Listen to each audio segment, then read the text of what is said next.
Kondisi Islam pada masa modern.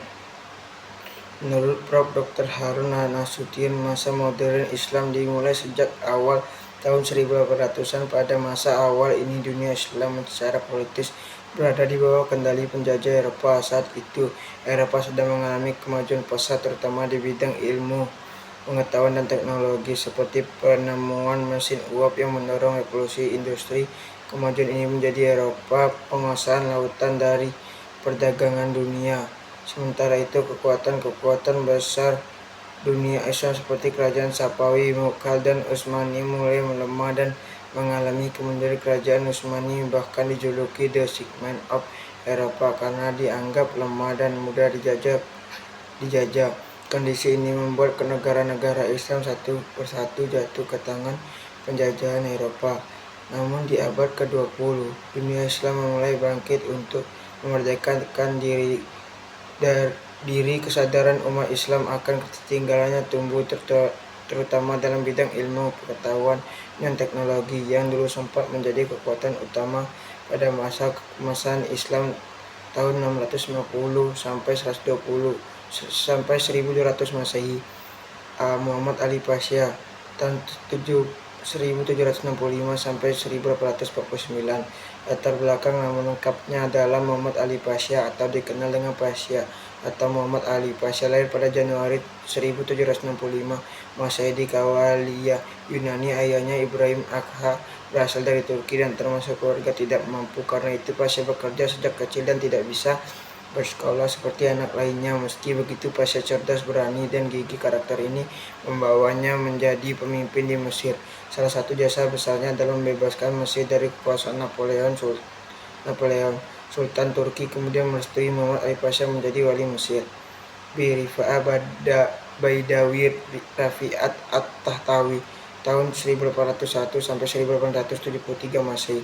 Rifa'ah Baidawi Rafi'at At-Tahtawi adalah seorang cendekiawan. Ia menyelesaikan belajar di Universitas Al-Azhar Kairo pada usia 16 tahun, kemudian melanjutkan pendidikan di Egypti Army Mesir dan belajar di Prancis selama 5 tahun. Di Prancis ia menerjemahkan 12 buku dan risalah. Setelah itu ia menjadi direktur sekolah penerjemah di bawah pemerintahan Muhammad Ali Pasha. Penerjemahan sekitar 20 buku di bahasa Prancis. C. Jamaluddin Al-Afghani 1838 sampai 1897 Masehi. Jamaluddin Al-Afghani lahir di Kabul pada 1838 Masehi dan meninggal di Istanbul pada 1897 Masehi. Ia adalah tokoh penting dalam pembaruan Islam dengan pengaruh terbesar di Mesir. Meskipun masa kecilnya di Afghanistan, ia aktif di berbagai negara seperti Mesir, Hijaz, dan Inggris. Jamaluddin adalah sosok cerdas dan pada usia 18 tahun telah menguasai berbagai ilmu. Ia pernah menjadi Perdana Menteri di Afghanistan, tetapi meninggalkan Kabul karena campur tangan Inggris dan pindah ke India, lalu ke Mesir pada 1871 Masehi. Adapun pokok-pokok pemikiran Jamaluddin Al-Afghani adalah: A. Penyebab kemunduran Islam. 1. Akhlak buruk dan kurang peduli pada ilmu. 2. Kelemahan dalam berbagai sektor. 3. Kurangnya usaha untuk mencerdaskan umat. 4. Kesalahan interpretasi tentang kodo dan kodar. 5. Salah paham hadis tentang kemunduran di akhir zaman. B. Menggagas ide pan-islamisme. Hal yang melatar belakangi pemikiran tersebut adalah dominasi kolonial barat di dunia Islam pada masa itu.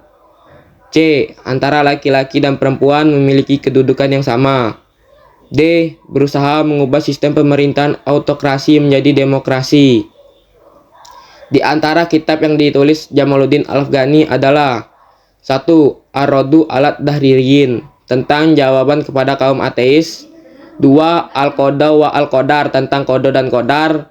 3. Risalah Raddi Nahuriyah tentang jawaban atas pertanyaan yang diajukan oleh Muhammad Wasil, guru Madrasah Muizzah. 4. Falsafah Sadat Hadrat Sayyid Al-Suda tentang filsafat. 5. Mubahasat Al-Ernest Renan Dar Tawafuk Islam tentang kumpulan percakapan antara Jamaluddin Al-Afghani dengan Renan tentang Islam. D. Muhammad Abduh 1849 sampai 1905 Masehi. Nama lengkapnya adalah Muhammad Abdul Hasan Khairullah. Abduh dilahirkan di Mahalat Nasr, Shubra Khid. Al-Bahira, Mesir tahun 1849 Masehi dan masih keturunan Umar bin Khattab dari garis ibunya. Abduh belajar agama ke Syekh Ahmad pada tahun 1862, kemudian melanjutkan ke Universitas Al-Azhar, Kairo pada tahun 1866. Setelah menyelesaikan studinya, ia mengajar di Al-Azhar. Puncak karirnya, Abduh menjadi mufti pertama di Mesir pada tanggal 3 Juni 1899. Muhammad Abduh meninggal pada tanggal 11 Juli 1905. Pada pokok pikiran Muhammad Abduh adalah sebagai berikut. Yang pertama, dalam bidang pendidikan yaitu menawarkan agar dilakukan lintas disiplin ilmu, yakni antara kurikulum, madrasah, dan sekolah. Yang kedua, pintu jihad masih terbuka lebar bagi umat Islam. Yang ditulis Muhammad Abduh adalah yang pertama Tafsir Al-Manar. Penulisan kitab diselesaikan oleh muridnya yaitu Rashid Ridho. Yang kedua Risalah Tauhid. Yang ketiga Syah Nahjil Balaghah. Yang keempat Islahu Al-Mahakim Al-Syariah. Yang kelima Al-Islam Al-A'rad Al-Muqtani. Rashid Ridho 1865 sampai 1935 Masehi. Nama lengkapnya adalah Muhammad Rashid bin Ali Ridho. Ia dilahirkan pada 23 September 1865. Rashid Ridho dikenal rajin membaca, melanjutkan pendidikan di Madrasah Al-Wataniyah di Tripoli. Pemikiran Ridho dipengaruhi oleh Jamaluddin Al-Afghani dan Muhammad Abduh. Tahun 1897, Ridho bertemu Abduh dan menerbitkan majalah Al-Manar untuk pembaruan Islam. Adapun pokok-pokok pemikiran Rashid Ridho adalah sebagai berikut. Yang pertama, kemunduran umat Islam disebabkan oleh berpaling dari ajaran Islam dan perlu kembali kepada ajaran Rasulullah SAW dan para sahabat. Yang kedua, penyebab lain kemunduran umat Islam adalah merebaknya paham fatalisme di dunia Islam. Di antara kitab yang ditulis Rashid Ridho adalah sebagai berikut. Yang pertama, Tarik Al-Ustad Al-Imam Al-Syekh Muhammad Abduh, biografi Imam Muhammad Abduh. Yang kedua, Nida Li Jins Al-Latif, panggilan terhadap kaum wanita. Yang ketiga, Al-Wahyu Muhammad, wahyu Nabi Muhammad. Yang keempat, Yusr Al-Islam wa Usul Al-Tashri Al-Am, kemudahan Islam dan prinsip-prinsip umum dalam syariat. Yang kelima, Hukuk Al-Mari'ah Al-Salihah, hak-hak wanita muslim. Muhammad Iqbal 1877 sampai 1938 Masehi. Muhammad Iqbal lahir pada 9 November 1877 di Sialkot, Punjab. Ia berasal dari keluarga sederhana dan mendapatkan pendidikan agama dari orang tuanya. Pendidikan formalnya di Scott Mission School dan Government College di Lahore. Ia meraih gelar B.A. Pokok pemikirannya adalah bercita-cita membangun sebuah peradaban baru yang anggun. Karya Muhammad Iqbal adalah sebagai berikut. Yang pertama, The Development of Metaphysics in Persia tahun 1908. Yang kedua, Asrai Kudi tahun 1916. Yang ketiga, The Reconstruction or Religious Thought in Islam tahun 1934. Yang keempat, Musafir tahun 1936. Yang kelima, Zarbi Kalim tahun 1937.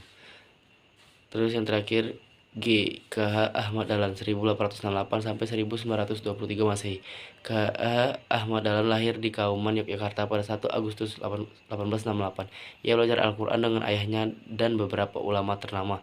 Tidak puas, ia melanjutkan studi ke Mekah. Ia mendirikan Muhammadiyah pada 18 November 1912. Pokok pemikiran K.H. Ahmad Dahlan adalah sebagai berikut. Tujuan utama pendidikan Islam adalah membentuk manusia berbudi luhur, alim agama, memiliki pandangan luas dan paham tentang masalah ilmu keduniaan. Dalam pemikirannya tidak terlepas dari Al-Quran dan hadis. Di antara surat Al-Quran yang menjadi inspirasinya adalah Quran surah Al-Ma'un. Kiai Haji Hasyim Asy'ari 1871 sampai 1947 Masehi. Kiai Haji Hasyim Asy'ari memiliki nama lengkap Muhammad Hasyim bin Asy'ari bin Abdul Wahid bin Abdul Halim bin Abdul Rahman bin Abdullah bin Abdul Aziz bin Abdul Fattah bin Maulana Ishaq bin Ainul Yakin. Kiai Hasyim dilahirkan dari pasangan Kiai Asy'ari dan Halimah pada hari Selasa Kliwon tanggal 14 Februari tahun 1871 Masehi.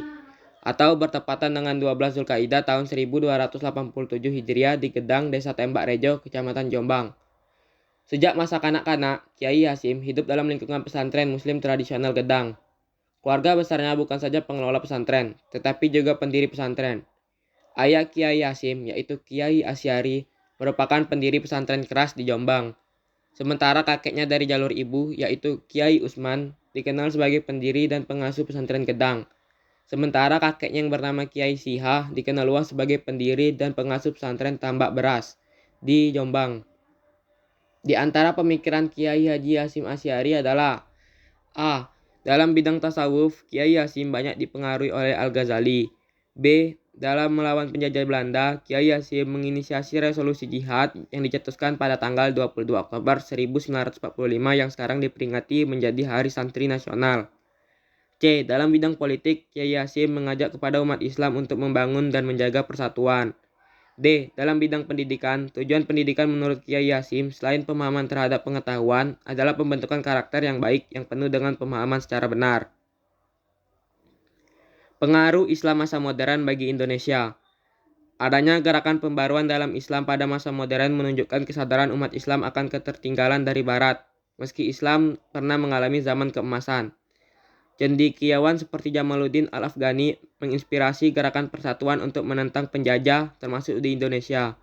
Sejak 1869, banyak umat Islam Indonesia menunaikan haji dan belajar di Mekah. Kiai Haji Ahmad Dahlan mendirikan Muhammadiyah, sementara Kiai Haji Hasyim Asy'ari mendirikan Nahdlatul Ulama yang berpengaruh hingga sekarang. Berbagai organisasi Islam juga berdiri dan perang melawan penjajah terjadi di beberapa daerah. Dalam pendidikan, Universitas Islam Indonesia didirikan pada tahun 1951, diikuti oleh perguruan tinggi lain yang kini menjadi IAIN dan selanjutnya UIN. Hikmah belajar peradaban Islam pada masa modern. A. Dalam menguasai ilmu pengetahuan dan teknologi harus dilandasi dengan agama yang kokoh akan mengantarkan kemajuan umat Islam di masa yang akan datang. B. Mengkaji Al-Quran, hadis, dan ijtihad para ulama sebagai fondasi untuk membangun peradaban umat Islam yang rahmatan lil alamin di masa yang akan datang. C. Mengkaji ilmu-ilmu keislaman, nahwu, saraf, fikih, usul fikih, mantik, bahasa Arab, ulum Al-Quran, ulum al-hadis, dan sebagainya sebagai fondasi untuk memahami Islam dengan komprehensif. D. Belajar sejarah pada masa modern. Kalian akan mengetahui kelebihan dan kelemahan pada masa lalu. Hal ini menjadi bahan introspeksi untuk menatap masa depan umat Islam. E. Berpikir dinamis sesuai dengan perkembangan zaman baik sekarang maupun pada masa yang akan datang. Umat Islam seharusnya menjadi pelopor perubahan sebagaimana terkatuk dalam Quran Surah Al-Rod ayat 11.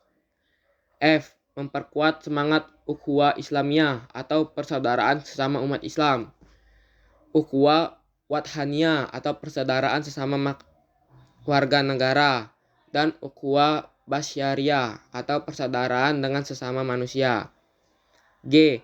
Semangat untuk berkarya baik melalui kebijakan yang progresif maupun kitab atau buku atau majalah untuk menebarkan ide-ide kreatif dan inovatif untuk perubahan yang lebih baik di masa yang akan datang.